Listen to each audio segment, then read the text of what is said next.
From KETK News, you're watching East Texas Live. Welcome back to East Texas Live on KETK. Joining us now is a licensed professional counselor from Mission Partner Services. Good morning, Lauren. Good morning. So I just want to dive into it. Let's just get right to it. So what has the impact on mental health during this COVID-19 crisis? Talk to me.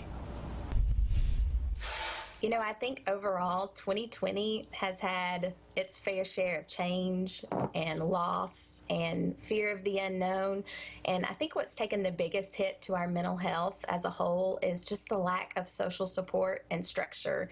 So we know that these things are vital to good mental health, and we find ourselves now in a really unique situation where we're having to choose, for the sake of others and our own well-being, to maintain distance from the people that we love.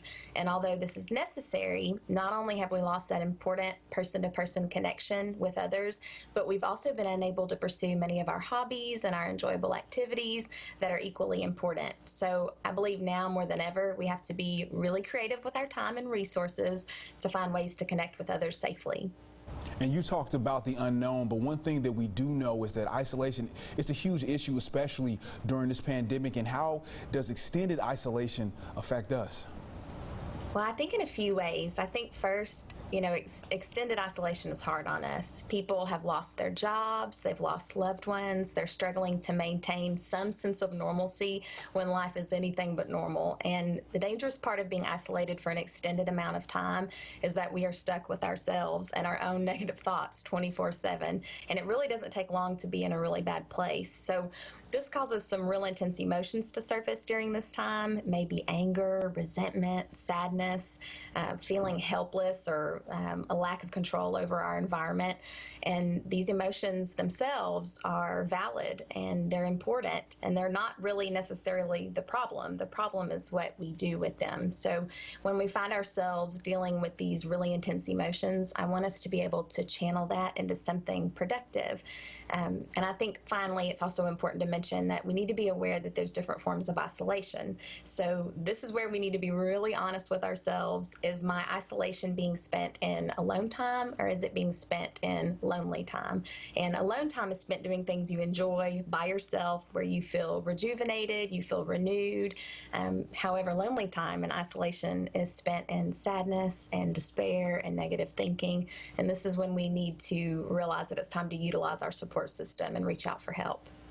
Right, I'm glad you said that, because we never really know what people are going through within their lives, especially with all these emotions. And if we know someone's going through this, how can we offer support to them, you know, for people that's going through isolation? Yes. So for those that are currently in isolation, we can offer them letters and text and calls and FaceTime and maybe dropping off care packages. I've really loved seeing people's creativity during this time and staying connected with the people they love. But I think it's very important for us to be vigilant in recognizing that many people are struggling. So check on your neighbors, check on your friends and family, reach out often, and ask the hard, direct questions. Are you okay? What do you need? You know, and for those of us that are currently in isolation, I suggest that you put into place a simple routine to provide structure. Maybe this is saying, I'm going to make my bed every morning. I'm going to take a shower daily, even if I don't feel like I need it. Getting out and get fresh air. And I think most important is knowing that you have to use your words. So don't say that I'm fine when you're not. Ask for help and ask for what you need.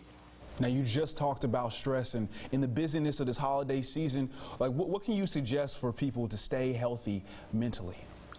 Okay, I think that this might be overly simple, but I think my heartfelt suggestion here is to just breathe, you know, just stop and breathe. So if at any point during the holidays you feel like you're in a race, I want you to stop, because the only person that you're running against is yourself. So I want you to breathe, take a hot bath, take a walk, maybe watch a Christmas movie.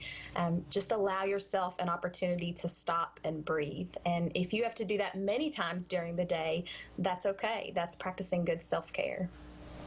And once all this holiday hype, when it comes to a hint and it dies down, what can people do to prevent after holiday blues?